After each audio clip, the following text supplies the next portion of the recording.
Alors, Boston. Alors, parce qu'il y a quand même des choses à dire. Par quoi commencer? Ouais, exactement, par quoi Boston. commencer? Boston. Alors, bon, déjà, en termes, on va dire, de factuel. Donc, record, en tout cas, bilan à 57-25, donc qui termine deuxième de la conférence Est. Donc, première année sous la houlette de Joe Mazzulla, qui a repris, on va dire, un peu les rênes de Boston dans des circonstances un peu particulières. On ne reviendra pas forcément dessus. En termes d'offensive rating, on est deuxième de la ligue. En termes de defensive rating, on est troisième de la ligue. Donc là, on est très très haut pour le coup. Et malheureusement, pour Boston, alors je te laisserai, Corentin, après t'exprimer sur le sujet. Parcours qui s'achève en finale de conf, en 7 matchs face au Heat de Miami. Alors, saison, je pense, on va dire un peu en deux temps. Boston qui a quand même bien déroulé pendant toute la saison régulière. Et j'ai trouvé que les playoffs n'étaient clairement pas représentatifs de ce qu'a donné la saison régulière. Je m'explique. Malgré le fait d'être arrivé sur un match 7 de finale de conférence, ce qui n'est pas rien, j'ai trouvé que Boston avait quand même beaucoup lutté, avait été mis pas mal de fois en difficulté, et je pense notamment à Philadelphie pour le coup.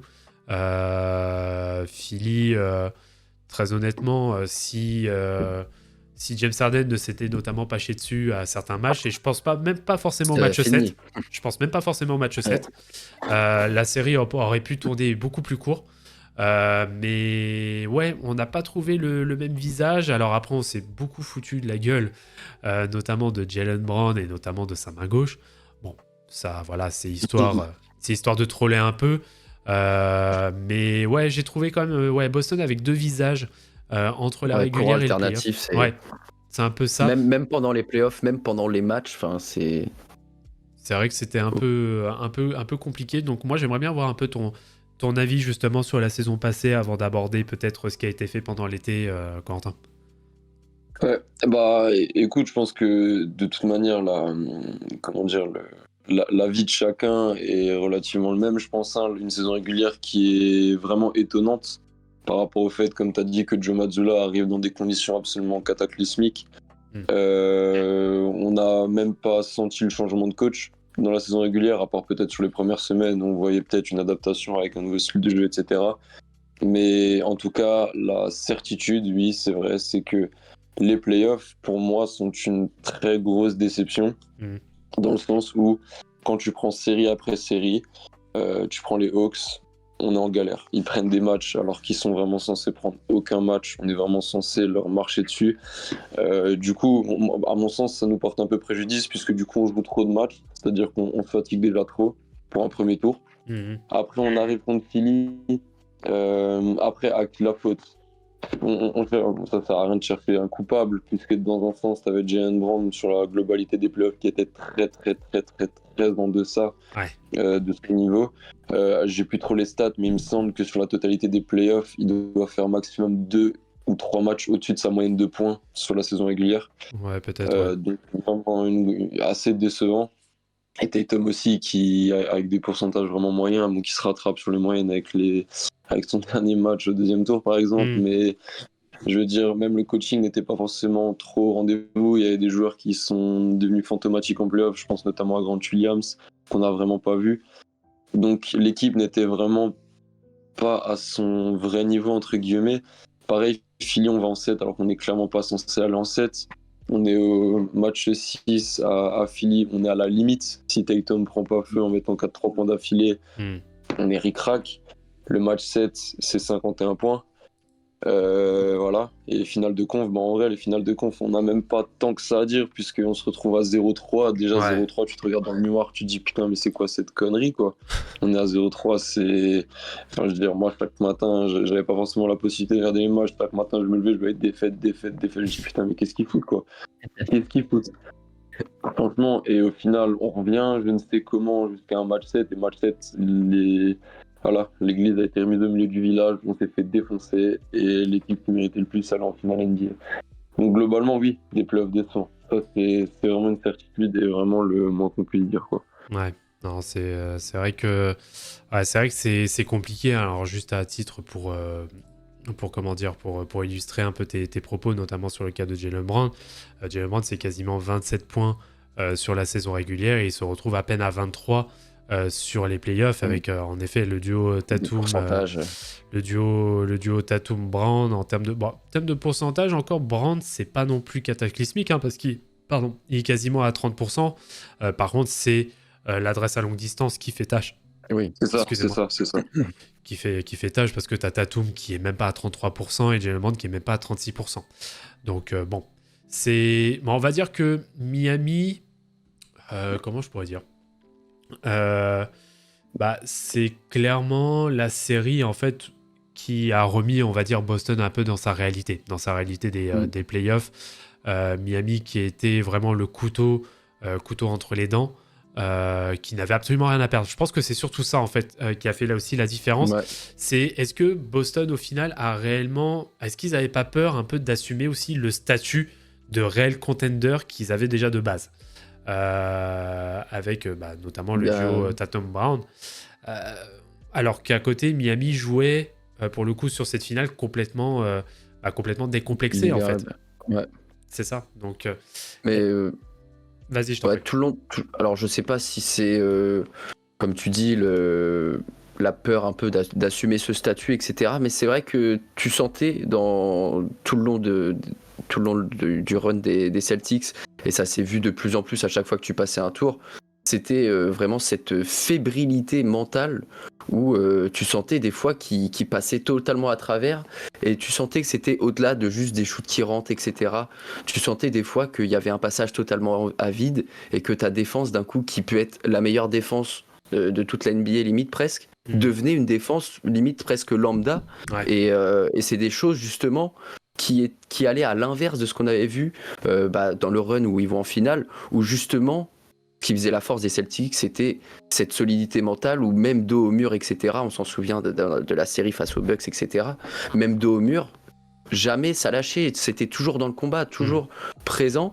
Et c'est vrai que moi, c'est ça qui m'a surtout surpris de la part des Celtics. Est-ce qu'il y a le changement de coach, etc., qui rentre en compte? Je pense que c'est peut-être pas un point précis, mais plus une globalité. Mais c'est vrai que cette fébrilité mentale, elle a coûté cher du coup aux Celtics, parce que du coup, à chaque fois que tu dois rattraper un run que tu as mangé en playoff, au bout d'un moment, ça te met dans des situations galères, quoi. Ouais. Ouais, et au-delà de ça, si je peux me permettre, s'il y a bien une chose qui m'a vraiment, vraiment fait chier, c'est que au final, t'es en saison régulière, les 3-4 premiers mois, t'affiches une attaque qui est all-time, limite en termes de statistiques. Vraiment, on parle là de la meilleure attaque de tous les temps, limite en termes, comme dit, statistiquement. Et au final, en playoff, c'est justement la chose que je reproche à Joe Mazzulla, c'est qu'il n'a pas su retranscrire cette attaque dans des conditions de playoff, quoi. Ouais, et ça, c'est vraiment ce qui m'a le plus embêté au final, parce que quand tu vois les stars qui sont en galère comme ça, qui mettent pas leur shoot, on a vite été limité derrière. Je me rappelle notamment du Game 6 contre Philly. Au final, c'est des petits scores, les matchs. Ouais. Normalement, on est censé réussir à en foutre 115, 120, tu vois. C'est ça ce qu'il faut faire, quoi. C'est vrai que par rapport à Philly, pour un petit peu digresser, Philadelphie, toute leur série, parce que pareil, quand on regarde la série face aux Nets, ce sont pas des gros éclats collectifs non plus. C'est surtout Philadelphie qui défend excellemment, qui limite à très peu de points son adversaire. Ça a été le cas aussi contre Boston. On n'a pas des énormes scores non plus. Et je pense que c'est quelque chose en effet à mettre au crédit, qu'on ne met peut-être pas suffisamment au crédit des Sixers, parce que malgré on va dire les pannes d'attaque comme on a pu avoir, parce que pareil, quand on reprend la série face à Boston, James Harden, c'est seulement le match 1 et 4 où il fait des cartons. Le reste de la série, il est dégueulasse comme pas possible, parce qu'il a été très bien contenu. Et la force, malgré tout, la force collective aussi de Boston l'a forcé, on va dire, à revenir sur ses travers. Donc, c'est-à-dire de forcer ses shoots comme pas possible et de revenir un peu dans les travers qu'il avait à l'époque à Houston, où il est assez solo, il ne se repose clairement pas sur le collectif. Et sur ça, Joe Mazzulla a fait preuve vraiment de très bonne adaptation. Pareil, un dont il faut absolument parler et qui a eu clairement son apport sur la saison, c'est notamment, moi je pense à Derrick White. Derrick White, Ah oui. qui fait une très bonne saison, qui est vraiment qui a été allez, on va dire le co-chien de garde avec bon, Marcus Avec Smart. Marcus, ouais. Voilà, bien sûr, sa réputation n'est plus à faire, mais White a vraiment fait un très très bon boulot.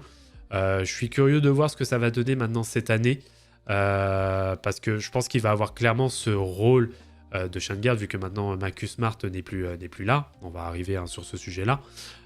Mais toi, de ton côté, Corentin, comment tu sens justement un peu la chose sur le cas White? Est-ce qu'il y a besoin qu'il prenne encore plus le dessus, ou est-ce que tu penses qu'il est vraiment à son plafond et que maintenant, faut qu'il apporte ce qu'il est capable d'apporter? Bah alors, Derrick White, déjà pour moi, oui, c'est très important de le dire. Pour moi, c'est une vraie révélation. Et je m'en suis encore plus rendu compte. Du coup, actuellement, en fait, je suis en train de faire le One Day One Player où je présente chaque joueur de l'équipe.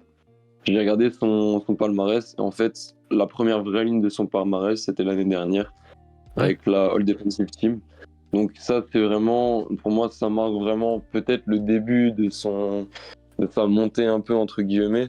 Et pour la saison prochaine, moi, personnellement, ce que j'aurais envie de te dire, c'est que si Derrick White était dans une autre équipe, il continuerait à progresser, et pourquoi pas avoir un vrai rôle finalement. Mais quand, forcément, les recrutements, on en parlera après. Mais dans le cas présent, je pense vraiment que le mieux pour Derrick White, c'est que il développe simplement ce qu'il sait déjà faire au mieux, c'est-à-dire être un couteau suisse, vraiment tout faire, et que ça, il le fasse à la perfection.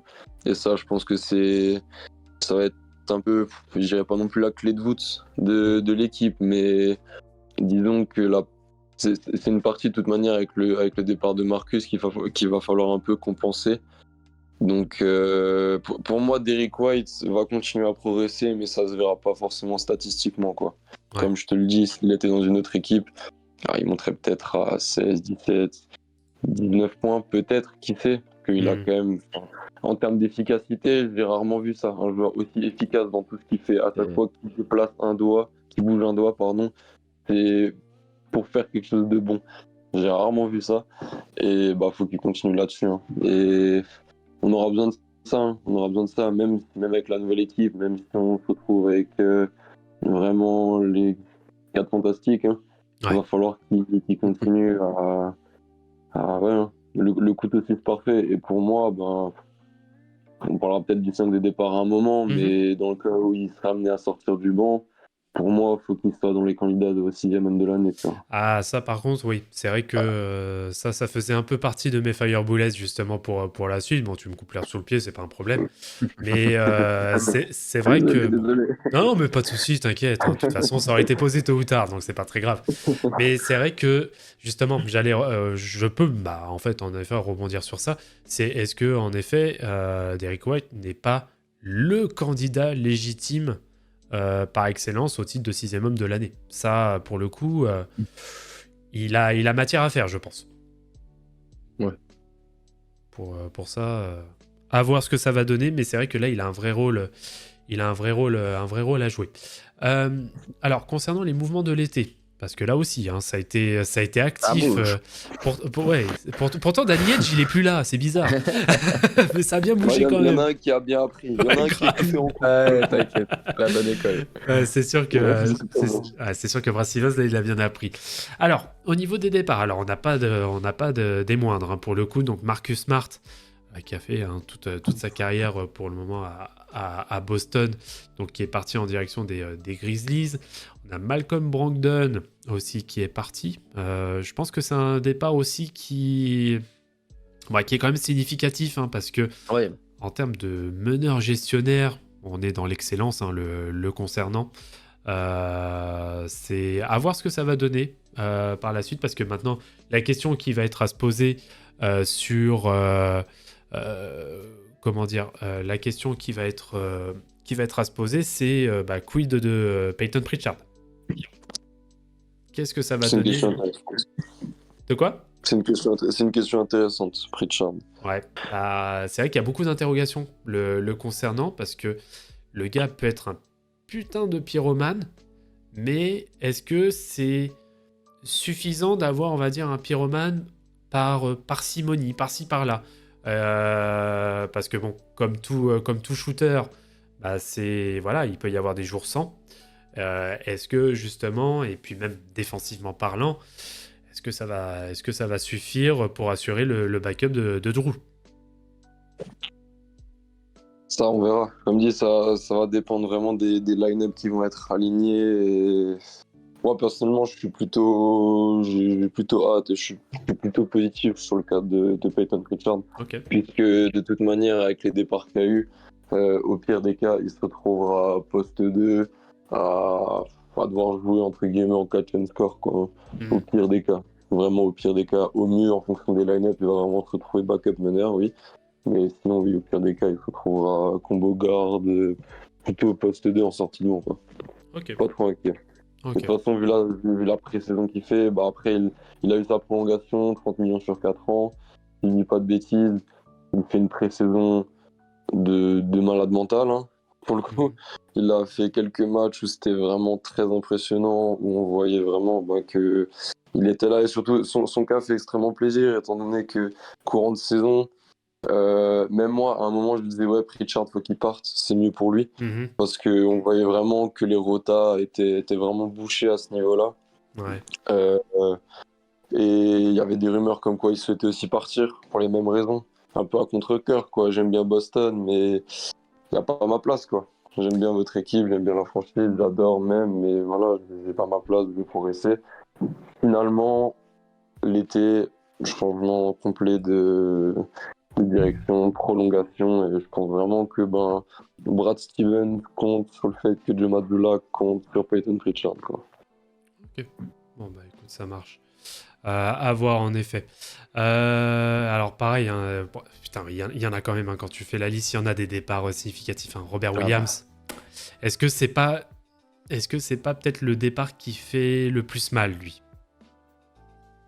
Entre lui et Mhm. Williams. Les deux Williams là, je sais pas. Euh, on va, Bah, on va, c'est. on va dire que Robert Williams, c'est peut-être un petit goût d'inachevé. Ah bah clairement. Bah, Ouais. Robert Williams, clairement. Bah, après, moi, comme dit, on n'a rien sans rien. Hmm. Donc, tous les départs, de toute manière, de cet été sont significatifs. Il y a vraiment pas. On peut absolument pas dire, oui, c'était bon, on n'a rien perdu. Hmm. C'est pas possible, on peut pas se dire ça. C'est forcément, on a lâché des joueurs pour d'autres qui jouent différemment, etc. Mais Robert Williams, ouais, il n'irait pas forcément jusqu'à dire déception parce que c'est quand même assez fort. Mais goût d'inachevé, c'est vraiment le mot parfait. Mhm. Parce que si maintenant on commence à analyser le trade correctement, bah tu vas te rendre compte que Robert Williams, ça va quand même faire 5 ans, il me semble, Ouais. qu'on attend qu'il pète, Ouais, bien littéralement, sûr. quoi. Alors que, franchement, Robert Williams, c'est un joueur que j'adore. À regarder jouer, magnifique. Quand il fait des gros matchs, c'est vraiment spectaculaire. Il a même progressé à la passe, etc. Enfin, je me rappelle quelques matchs, il était proche du 5x5. Hmm. Mais ouais, voilà, Robert Williams, là, à l'heure actuelle, c'est quoi? C'est pas forcément 10 points, c'est pas forcément du rebond, alors que je pense vraiment qu'après sa deuxième ou troisième saison, on s'attendait à ce que dans 2 ou 3 ans, c'est-à-dire ces saisons-là qu'on est en train de vivre, bah, qu'ils soient en 15-10, tu vois. Ouais, je C'est vois. vraiment pas le cas pour le coup. C'est vraiment pas le cas. Donc pour moi, Robert Williams, ça reste toujours un potentiel. Et comme dit, ben voilà, avec la situation actuelle des Celtics, on constate bien que là, on se base vraiment sur aucun potentiel et vraiment un maximum de concret. Hmm. Ah, je comprends. Pareil, donc Grant Williams, donc, qui est parti à Dallas. Bon, voilà, il y a l'aspect vraiment défensif le concernant, l'Energizer, quelqu'un qui est capable de planter aussi à longue distance. Bon, en parallèle, bon, il y a quand même, il y a toujours un Jason Tatum qui est là, il y a Porzingis aussi qui est arrivé, on va aborder le sujet Mm. tout à l'heure. Bon, après, il y a des départs, on va dire, peut-être un peu plus anecdotiques. Bon, Danilo Gallinari, malheureusement, bon, il y a pas grand chose qui aura été tiré de lui. Mike Muscala. Lui, malheureusement, ouais, Gallinari n'est jamais vraiment arrivé non plus. Ouais, c'est ça. C'est ça, donc compliqué. Mike Muscala, bon, Blake Griffin, bon, c'était histoire de tirer la pige, bon, qui aura quand même... Bon, il aura fait tourner quelques serviettes, on va dire. Et Kamengele. Et par contre, au niveau des arrivées, là aussi, c'est intéressant. Donc déjà, Jrue Holiday, la densité qu'il va apporter au poste de meneur va vraiment être intéressant. Kristaps Porzingis, là, il va y avoir des choses à dire. Bon, je pense qu'il apporte quelques satisfactions déjà sur la pré-saison, si je dis pas de bêtises. Ah oui.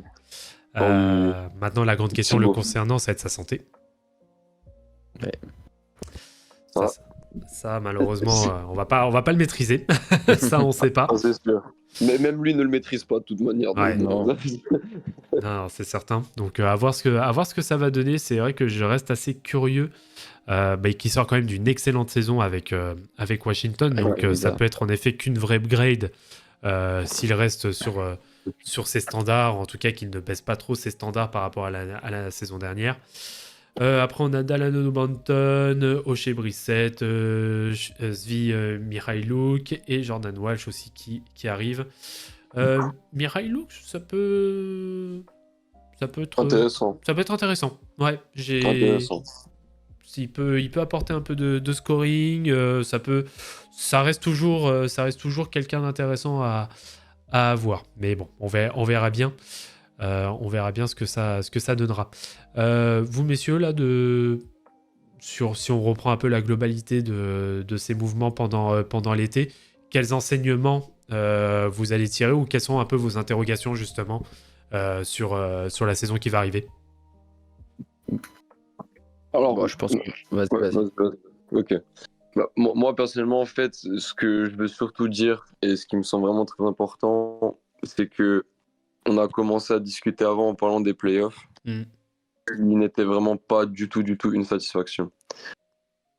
Pour plein de joueurs. Hein. C'est-à-dire que même Grant Williams, honnêtement, j'entends beaucoup de personnes dire « Ouais, c'est une grosse perte. » Mais franchement, les playoffs qu'il a fait, c'était pire qu'affreux. Donc, il faut vraiment bien se rappeler qu'on sort d'une campagne de playoffs où on ne peut pas se dire on retourne avec la même équipe et on joue pareil. C'est vraiment pas possible. Donc pour moi, en fait, là, ce qui est fait cet été, c'est que Brad Stevens met les meilleurs joueurs possibles avec les Jays. C'est-à-dire qu'il a vraiment, il a vraiment tout fait. C'est presque un all-in en soi, sans vraiment être un all-in, puisque le all-in peut durer plusieurs saisons en soi. C'est-à-dire que si on gagne pas cette année, on gagnera peut-être l'année suivante et peut-être encore l'année d'après en fonction des contrats des joueurs. Mais ouais, c'est-à-dire que là, c'est... Moi, personnellement, je suis hypé à un niveau... franchement, par rapport aux dernières saisons, j'ai du mal à comparer parce que là, j'ai tellement hâte de voir cette équipe jouer. C'est un truc de fou. Limite, j'ai même pas... Enfin, la seule interrogation que j'ai, c'est est-ce que les joueurs vont jouer à leur vrai niveau ou pas? Parce que s'ils jouent tous à leur vrai niveau... Et tu regardes Jrue l'an dernier, tu regardes KP l'an dernier, JB, JT, ils jouent à des niveaux phénoménaux. La dernière saison qu'ils ont joué, ils étaient excellents. Jrue était encore All-Star, KP l'était pas, mais il fait une saison vraiment excellente. JB, meilleure saison en carrière, JT, meilleure saison en carrière. Je veux dire là, vraiment, si Joe Mazzulla arrive à faire jouer ces joueurs-là à leur niveau et ensemble, ce que je pense vraiment qu'ils sont capables de faire, l'avenir nous le dira, mais bon, voilà quoi. Hein. Tu te dis que au plus fort de leur niveau, le 5 de départ, il te met quasiment 110 points. Ouais. Voilà, tu vois. Voilà. Donc, voilà. On y est. Voilà, il te met quasiment 110 points par match. Donc bon. On va peut-être redescendre un peu sur terre. Ce sera certainement pas le cas au vu du usage rate qui sera complètement repartagé, ça bien sûr. Mais je peux te le garantir que ça sera pas le cas. Ça, mais par contre, si tu as un 5 de départ qui t'assure déjà au moins 85 voire 90 points, c'est déjà très sérieux. Hein. Pour le coup, c'est déjà. Sans compter que t'as Derrick White derrière, quoi, en plus. Ouais, voilà, t'as déjà Derrick White qui peut t'apporter pas mal de pions aussi derrière. Donc non, ça peut être très intéressant. Par contre, moi, le vrai questionnement que j'ai sur cet effectif, c'est même limite ma crainte. Moi, c'est vraiment le poste de pivot. Bon, on a Ouais. Porzingis qui sera là pour éventuellement assurer l'intérim en tant que pivot, même si c'est pas le poste qu'il préfère. Mais il sera obligé de l'assumer pendant quelques temps. Mais par contre, oui, sachant que Wendell Gabriel a été cut, bah, ça fait léger. Hein. Luke Cornet, bon, c'est bien mignon, mais bon, voilà, ça reste quand Ouais. même léger. C'est pas Euh, mignon du tout, même. C'est vraiment pas mignon. Tu peux le dire. Mais enfin, c'est vrai que, par exemple, quand tu vas tomber, je vais te prendre un cas très simple, tu vas tomber face à un Philly, waouh, Mm. oh, les soirées à l'intérieur, elles vont être dures. Hein. Bon, même si ça va être compensé à l'extérieur, mais Embiid, par exemple, il risque de se taper des vrais chantiers à l'intérieur. Donc, est-ce que... Alors, après, il faut voir aussi ce qu'il y a dans la tête de Joe Mazzulla. Est-ce qu'il se dit, bon, bah, quitte à sacrifier le poste d'intérieur, quitte à se faire trouer tous les soirs par des intérieurs, au moins derrière, on sait qu'il y a à la fois l'attraction sur le poste d'ailier fort ainsi que sur l'attraction arrière. On a de quoi compenser. Alors, est-ce qu'il est dans cette optique-là ou est-ce qu'il y a vraiment le souhait du côté de Brad Stevens de rechercher, quitte à avoir peut-être un poste vétéran sur de la free agency ou peut-être monter un petit trade avec 2-3 joueurs par-ci par-là, peut-être de fond de banc. Bon, je sais pas. Pour toi, Corentin, tu vois un peu comment les choses sur le poste d'intérieur? Bah, pour le coup, c'est vrai que tu fais part d'une chose qui est intéressante, c'est le fait qu'il y a quand même eu un choix en termes de recrutement de foutre le niveau basket vraiment sur le jeu extérieur. Ça, c'est une certitude. Donc ça, après, c'est un choix, faut que tu vives avec. Autre point, le fait de recruter un vétéran free agent, ça, je pense que ça serait vraiment une très bonne chose. Parce que oui, forcément, en fait, moi, en fait, ce qui m'avait hypé à la base quand on a reçu Porzingis, c'est qu'avec KP, Robert Williams et Horford, on avait vraiment, selon moi, quasiment tous les profils d'intérieur qu'on pouvait avoir, ce qui fait qu'on pouvait jouer vraiment d'une multitude de manières. Ouais. Avec un grand 5, un 5 vertical, un 5 qui joue au large, un 4 qui joue au large qui pourrait être 5 et un 5 vertical, enfin vraiment hyper intéressant. Mais forcément, sans Robert Williams, on perd une dimension qui est la verticalité, qui est la solidité, entre guillemets. Et moi, je pense qu'au final, les choix de Brad Stevens de ramener ou non un intérieur supplémentaire va dépendre de deux choses. La première, ça va être la montée en niveau ou non de Nimias Quita, qui du coup a été signé en two-way player, mais qui a fait une excellente pré-saison, qui a joué plus de minutes que Cornets pour le coup, Ouais. qui s'est vraiment montré. Donc lui, je dis pas que forcément voilà, il va régler tous nos problèmes, mais ça apporterait une certaine dimension qu'on n'a pas sans ce type de pivot-là. Et l'autre point, c'est en fait Al Horford, parce que c'est vrai que c'est une interrogation qui est légitime de la part de qui que ce soit. Néanmoins, ça va faire 5 ans que c'est notre problème, et ça va faire 5 ans que ça nous pose pas de problème, tu vois. Grâce à Al Horford, parce que Horford, c'est le daron le plus solide que je connais. Genre, c'est vraiment incroyable. Ce joueur est incroyable. Et en fait, si il est au niveau défensif, bah faut se rappeler des séries qu'il a fait contre Giannis, contre Embiid notamment, quoi. Je veux dire, certes, il est petit, etc. Mais on parle d'expérience, on parle de vétéran, on parle de défense à l'intérieur. Al Horford, c'est vraiment un des top players de cette ligue, tu vois. Mais la question, c'est, voilà, il est plus proche de la maison de retraite que de la draft. Donc, c'est légitime de se poser la question, est-ce qu'il va être au niveau ou pas? Et dans le cas où Al Horford n'est pas au niveau défensif et Nimias Quita ne progresse pas et trouve absolument pas sa place dans l'équipe, là, on a un réel problème, tu vois. Ouais, je Là, vois. on a un réel problème. Après, dans cette situation-là, pourquoi pas réfléchir à un trade? Après, moi, l'autre souci que j'aurais, tu vois, je finis juste là-dessus, Ouais, vas-y. c'est que KP, pour moi, dans cette équipe, il doit absolument jouer poste 5. Absolument. Ah ouais. C'est-à-dire, moi, je vois aucun avenir pour KP au poste 4. Ah, Honnêtement. c'est... Ouais.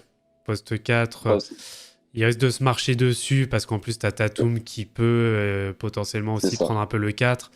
Mm, mm. Bah, C'est ça. est-ce C'est qu'il va ça. Du coup, vouloir jouer... Ouais. Est-ce qu'il va vouloir plutôt jouer avec une 5-2-5? line-up avec Derrick White directement dans le 5? Après, si jamais après on parle du 5 de départ, moi j'ai vraiment une take que je sais pas si vous l'avez déjà entendu. J'ai vraiment une take assez particulière. Vas-y. Fais-toi plaisir. Balance. Bon, bah, écoute, si on en parle tout de suite, pour moi, le 5 de départ idéal va être même composé d'un joueur qui a actuellement un contrat pas garanti pour le coup. Ouais. Mais j'ai rapidement échangé avec Cavs FR. Ouais. Il m'a plutôt bien convaincu sur ce point-là. Pour moi, le 5 de départ, c'est Jrue Holiday, Jalen Brown. En 4, t'as Tatum. En 5, t'as Porzingis. Et en 3, t'as Lamar Stevens. Hmm. Ça, pour moi, c'est un 5 de départ qui me ferait bien kiffer parce que ça te permettrait de maximiser l'impact offensif des 4 zigotos avec un mec qui. J'en ai discuté du coup avec KZF, il m'a dit à 3 points, il est pas très fort. Du coup, il peut vraiment se positionner sur le dunker spot, Ouais. au niveau du dunker spot, ligne de fond, parce que du coup, K-Clip, là, 3 points, il en a rien à foutre, lui, tu vois. Pour les Hmm. rebonds, t'auras pas tant de soucis que ça, parce que Tatum, chaque saison, il prend de plus en plus de rebonds. Et puis, mine de rien, il est grand, il a de longs bras, donc forcément, il prend des rebonds. Jalen Brown, il va les chercher aussi. Jrue Holiday, mine de rien, bah, c'est l'un des meneurs qui prend le plus de rebonds, tout simplement par sa densité physique, par son intensité, etc. Hmm. Et fait que tu pourrais te permettre de faire ça. Et du coup, la chose qui est vraiment intéressante, c'est que d'un coup, tes problèmes de banc, bah, Résolu, restent presque. présents, Ouais. mais t'as quand même Derrick White, alors Plus fort. alors fort. Et ça, pour moi, en fait, c'est limite l'approche que j'ai, c'est pas forcément faire en sorte que le 5 de départ ne se marche pas sur les pieds. Parce que je pense même qu'avec Derrick White ou alors Ford, ça n'arrivera pas. Hmm. Mais c'est vraiment de donner de la force au banc. Parce que vraiment, quand t'as Derrick White qui va rentrer et alors Ford limite en même temps, bah t'as un autre 5 de départ sur le terrain en fait. C'est vrai. Mm, mm. Non, c'est vrai. C'est simplement ça. Et après, si t'as besoin d'énergie un peu différente, tu fais rentrer Pritchard, tu fais rentrer Roser, tu fais rentrer Mikhailuk. Si t'as besoin d'un peu à l'intérieur, bah tu mets Nimir Skita s'il est dans l'équipe. T'as vraiment moyen de faire des choses plutôt pas mal. Et même Oshel Bussett, que j'ai pas mentionné, qui est un joueur que j'aime vraiment beaucoup. Hmm. Voilà. Mais pour moi, justement, plus Lamar Stevens qu'Oshel Bussett, parce que justement, Bussett, pour qu'il ait un impact, il faut qu'il mette des points. J'ai remarqué ça un peu sur la pré-saison, c'est-à-dire que les matchs qui finissent à moins de 5 points, bah, au final, c'est vraiment pas intéressant pour le coup, malheureusement. Contrairement à Lamar Stevens, où Lamar Stevens, ça va être un peu le André Robertson ou Tony Allen du 5 de départ, tu vois. Hmm. Et ça, c'est ce que j'aimerais beaucoup voir. Franchement, j'ose vraiment espérer que Joe Mazzulla y a pensé. Comme ça, je pourrais voir au moins un match comme ça, juste voir ce que ça donne pour me donner raison ou tort, tu vois. Non, clairement. D'ailleurs, pour ceux qui se plaignent là de, de la situation de Wendell Gabriel, bon, je l'ai effacé hein, là du truc. Comme ça, au moins, le sujet, il y en a plus. Ouais, tu vois. Mais alors, tiens, si à titre d'information, j'étais en train de regarder aussi un peu là sur le site de la NBA pour des postes d'intérieur sur les agents libres. Bon, il y a quelques profils qui pourraient être, allez, un petit peu intéressants. Moi, je pensais notamment à un certain Dewayne Dedmon qui peut toujours apporter des services. Bon, il commence à vieillir, hein, il a 34 ans, le pépère, mais ça peut toujours être intéressant. Alors après, il y a qui? Il y a Gorgui Dieng. Bon, là, c'est peut-être un peu moins qualitatif. Il y a Willy Cauley-Stein, qui est agent libre. Bismack Biyombo, il y aurait qui d'autre? Après, il y a du Nerlens Noel, il y a du Udoka Azubuike aussi. James Johnston, après là, on part sur du forward. Donc voilà les noms qui pourraient être dispo pour, on va dire, pas très cher en agent libre sur des contrats vétérans éventuellement. Mais bon, après, c'est vrai qu'après, bon, c'est pas non plus... c'est histoire d'avoir des spots supplémentaires et d'avoir des rotations si besoin, ouais. Mais après, c'est sûr que si tu mises aussi ton avenir sur Quetta, bah go, hein, faut se faire plaisir sur lui, surtout qu'il présente en effet de bonnes perspectives à venir. Donc, à voir. Ouais, voilà, moi, c'était un peu mon interrogation sur Boston. Ce que je vous propose peut-être, c'est d'aller sur la question. Alors, la grosse question, on a plus ou moins déjà abordé le sujet, mais on va quand même y aller. C'est du coup comme grosse question, bah, Boston, le seul vrai ennemi pour éventuellement aller au bout, est-ce que ce sont pas juste les blessures? Bah, ça revient un petit peu à tout ce qu'on a évoqué avant sur du coup les pertes sèches que tu as connues un peu cet été et qui font que globalement l'effectif, enfin le 5 est plus talentueux, mais l'effectif au global est peut-être un petit peu moins étoffé. Mais tu vois, comme avec ta take là, que j'ai bien aimé sur Lamar Stevens, Ouais. etc., on voit qu'il y a quand même des solutions et tout. Mais c'est vrai que bah, tu recrutes quand même 2 joueurs. Alors, on connaît leur talent, etc. Mais Jrue Holiday et Kristaps Porzingis, c'est pas forcément des assurances tout risque en termes de nombre de matchs joués. Hein. Kristaps, c'est une de ses meilleures saisons en nombre de matchs l'année dernière avec les Wizards depuis longtemps. Et l'ami Jrue Holiday, pardon. L'ami Jrue, pareil aussi, hein, qui a des petites blessures, etc. de temps en temps. Donc c'est vrai que 2 joueurs très talentueux, mais bah ouais, les blessures, ça peut vite tout flinguer, quoi. Surtout que si tu perds une des pièces parmi ton quatuor, tout de suite, ça peut vite créer un déséquilibre. Donc voilà, je sais pas ce que t'en penses. Bah, pour le coup, je suis d'accord. Pour le coup, je suis d'accord, il n'y a rien à dire. De toute façon, c'est l'une des interrogations principales. Alors, le seul ennemi, je ne dirais pas ça, parce que tu as quand même Lillard et Yanis qui sont dans la même équipe et c'est assez terrorisant. J'ai vraiment mal dormi après avoir vu la news, donc bon, pour le coup, je pense que c'est le cas pour toute la Bah NBA en oui. fait. Donc voilà, mais moi écoute, je vais te parler d'une chose qui est une chose dont je parle même et qui vérifie des fois oui, des fois non, mais très souvent, même au niveau amateur, c'est la charge physique qu'il y a sur les joueurs. En fait, KP et Jrue sont dans des situations qu'ils n'ont jamais eu auparavant. C'est-à-dire que Jrue va peut-être se retrouver 4e option offensive et KP 3e. Ce n'est jamais arrivé. Ils ont beaucoup moins de responsabilités. Il y a des mecs dans l'équipe qui peuvent prendre des minutes à leur poste. Je pense notamment Jrue Holiday, au final, tu as un roulement Jrue, Derrick White, Pritchard. Pour KP, tu as un roulement, si tu le considères aussi un peu 4, tu as Tatum qui peut jouer 4, tu as Horford qui est là, tu as de quoi faire. Ce qui fait que tu peux vraiment manager la manière dont ils jouent, la manière dont ils dépensent leur énergie. Parce que, comme je dis, même au niveau amateur, tu remarques que des mecs qui se retrouvent à tout le temps avoir la balle, à tout le temps jouer, qui sont tout le temps obligés de porter leur équipe, jouer des 1 contre 1, être partout en même temps, ils finissent par se blesser, quoi. Parce que forcément, t'es partout et nulle part en même temps, t'es à 100% tout le temps, on t'en demande énormément et au final, tu te fais mal, quoi. Donc moi, la question que je me pose, c'est est-ce que vraiment le fait que Jrue et KP soient dans des situations où ils ont beaucoup moins de charge, tu vois, ils ont beaucoup moins de charge, que ce soit offensive, même défensive, parce que Jrue Holiday avant était vraiment top 1 de la défense collective. Bon, après, certes, il y a Yanis, mais au niveau de l'extérieur, alors que là, tu as vraiment beaucoup de solutions défensives extérieures. Tu as Jrue Holiday, tu as Derrick White, Jalen Brown, même s'il est vraiment en deçà du niveau qu'il peut avoir ces dernières années en termes de défense, tu as Tatum qui est vraiment présent. C'est-à-dire que là, Jrue Holiday, autant les précédentes saisons, il était obligé de se foutre sur le meilleur attaquant extérieur adverse. Cette année, ça va pas forcément être le cas. Parce que si le meilleur attaquant extérieur, il fait plus d'un mètre, je sais pas, 1m90, 2 mètres, ça sera pas lui qui va s'en occuper, ça va être Brown ou Tatum, tu vois. Ouais. Alors qu'auparavant, ça aurait peut-être été lui. Parce que si tu mettais Yannis sur un extérieur, après dans la raquette, t'étais dans la merde, tu vois. Donc, moi, je pense qu'il y a un équilibre qui peut être trouvé au niveau de la charge de chaque joueur pour vraiment faire en sorte que plutôt en bonne santé. Parce que au final, oui, c'est vrai que même Tatum ou Brown, c'est vrai qu'on n'en parle pas énormément puisqu'ils font en général des saisons complètes, mais au final, ils arrivent sous. Bon, après, tout le monde est blessé en playoff. Ouais. C'est ce qu'on dit. Après, les playoffs, on les joue pas, on ne sait pas. Mais c'est souvent ce qui a posé problème en fin de campagne de playoff des Celtics, quoi. C'est que les joueurs sont fatigués, les joueurs ont mal quelque part. Quand là, il y a 2 ans, au final, pendant l'été, t'apprends que Tatum a fait les finales avec une fracture dans la main.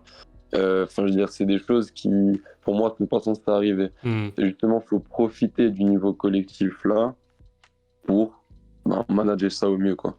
Parce que l'erreur aussi des jeunes coachs, c'est de souvent donner trop de charges à leurs meilleurs joueurs parce ils ont peur pour leurs fesses, hein, donc forcément ils veulent gagner des matchs. Au final, ils donnent trop de responsabilités à des joueurs, mais là, je pense justement que c'est vraiment l'occasion de tout lisser pour que, voilà, limite que KP et Giroud fassent leur saison avec le moins de minutes de moyenne, tu vois. Ouais, je vois. Limite avec ça pour vraiment maximiser leur niveau, quoi.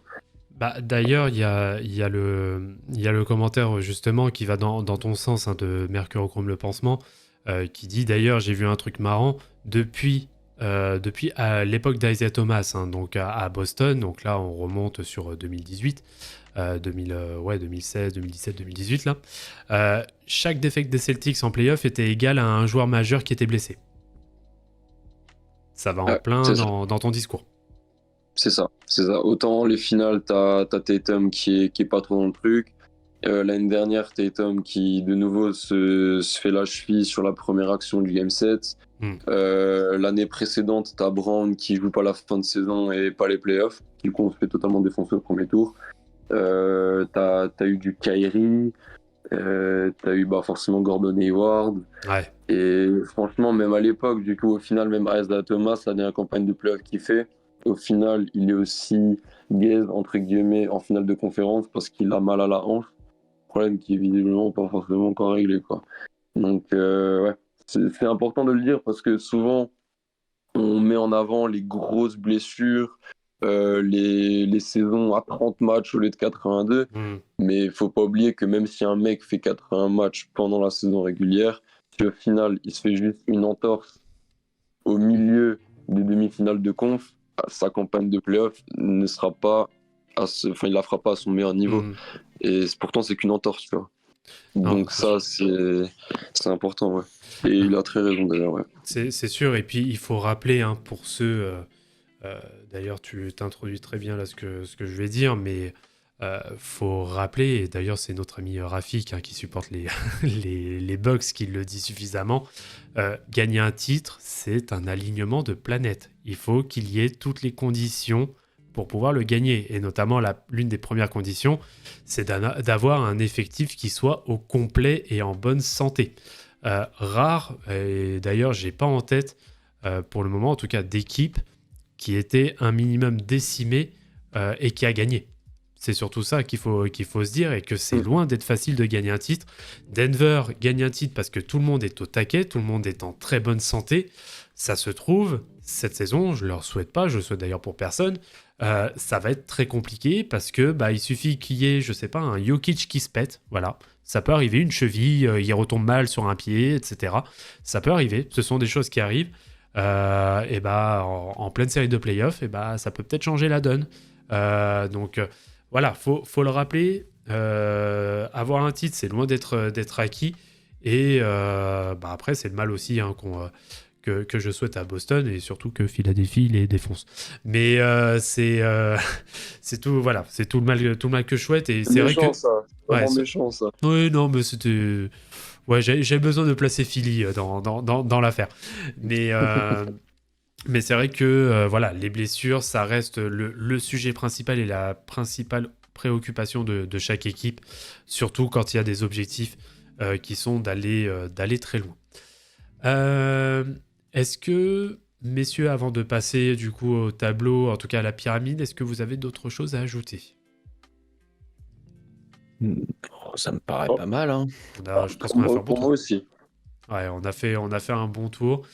Alors, la projection. Bon, je pense que ça va pas être trop compliqué, hein. Voilà. Bon. Milwaukee a été mis au tout premier rang. Je pense qu'il est quand même plutôt logique, mais ça va se taper, je pense, quand même avec Boston pour le coup. Moi, je vois quand même Boston peut-être légèrement en dessous, parce que voilà, il y a quand même une équipe avec Giannis Antetokounmpo et donc le catcheur et Damian Lillard, qui sont, je pense, revanchards. Je pense qu'ils vont vraiment venir avec le couteau entre les dents. Alors, il y a toujours l'incertitude, on va dire, Middleton, mais Middleton, je pense qu'il va vouloir aussi cherché à se racheter, et surtout depuis son retour de blessure. Je pense que Boston, en mettant en tier 2, entre guillemets, hein, parce qu'il reste contender absolu, je pense pas que ce soit non plus hyper déconnant. Et on va dire limite, ça peut s'interchanger entre Milwaukee et Boston, hein, en termes de place. Bon, je pense que oui. Après, comme tu dis, je pense que c'est surtout ces deux équipes-là qui vont se la donner tout en haut. Ouais. Pour le coup, après, mettre les Bucks devant, pour moi, semble tout de même logique. Ouais. Dans le sens où, franchement, Lillard et Giannis, dans cette équipe-là, j'ai bien peur qu'ils soient tous les deux candidats MVP, en fait. Que Lillard, s'il joue avec le niveau qu'il a, il a toujours été mis un peu de côté à cause de son classement, etc. Mais là, s'il finit premier de l'Est avec des stats à peu près similaires à celui-là habituellement, au final, t'as les deux qui sont contenders. Ouais, donc bien sûr. forcément, c'est vraiment pas le cas des Celtics pour le coup. On peut l'assumer sans souci, c'est vraiment pas notre cas. C'est le cas des Bucks. Donc, oui, pour moi, c'est normal qu'il soit placé devant. Non, surtout que t'as peut-être un peu plus d'assurance. Puisque là, au final, les Celtics t'amènent deux gros joueurs, donc il faut que ça clique, quoi. Alors que les Bucks, voilà, Lillard, Giannis, c'est un meneur ailier fort. C'est sûr à 99,9% que ça va fonctionner, quoi. Et je vais être très honnête avec toi, je pense que c'est même dans l'intérêt de Boston de ne pas terminer premier de sa conférence. Je pense que Boston, justement, en vue des playoffs, et pour éviter, alors c'est là aussi où la gestion va être très importante. Faut prendre aussi en considération, bien sûr, le nouveau règlement vis-à-vis du repos des joueurs. Mais moi, je serais clairement pas étonné que, allez, je sais pas, peut-être un match sur 5 que t'aies pas ton effectif au complet. Que t'aies peut-être un ou deux joueurs, sans forcément que ce soit des joueurs majeurs, parce que les joueurs majeurs, ce sera interdit, mais qu'il y ait un ou deux joueurs qui soient mis en repos forcé. Je pense notamment à Kristaps, qui soit mis de temps en temps au repos forcé, de sorte à ce qu'il puisse se préserver et éviter peut-être ce qui s'est passé. Et c'est là où on va voir peut-être que Boston aura peut-être appris de la saison dernière, c'est d'éviter peut-être d'être en sur-régime et d'être trop cramé justement dans les playoffs et qu'ils puissent performer correctement et pourquoi pas arriver au bout. Moi, je le vois plus comme ça pour le coup. Je vois plus Boston peut-être deuxième, troisième de conf. Pour moi, je pense que s'ils sont entre 2 et 3, ce sera optimal pour eux. De toute manière, on l'a vu la saison dernière que, bon, même si on s'est aussi fait sortir par le 8e, malheureusement, au moins on est allé en finale de conf. Ouais. Voilà. C'est sûr, contrairement à Philadelphie, ça c'est sûr. Déjà, mais aussi contrairement aux Bucks qui se sont fait vraiment défoncer dès le début des playoffs, quoi. C'est vrai que c'était compliqué. C'est vrai que de toute manière, avec les playoffs de l'an dernier, c'est la preuve que voilà, finir deuxième ou troisième, c'est vraiment pas la fin du monde, quoi. Ça, c'est vraiment une certitude. Ouais. Bah écoutez, on va les mettre dans le top 2, et puis très honnêtement, on aurait même pu mettre dans la tier 1 2 places, hein. Pour le coup, c'était... Ouais, c'est collé, là, c'est un B, quoi. Ça joue, voilà, c'est ça, c'est un B, ça joue dans un mouchoir. Celui qui va trouver un peu la dynamique d'équipe le plus rapidement va peut-être choper un petit matelas d'avance sur l'autre et ça suffira pour finir premier, quoi. Ouais, c'est sûr. Hop là. Bon, bah, parfait. Écoutez, messieurs, est-ce que vous avez peut-être un mot de la fin pour cette preview qui fut, je pense, très complète? Moi, j'ai une petite question. Vas-y. Jason Tatum, vraiment candidat MVP cette année ou pas? Oh oui, mais oui, pourquoi pas.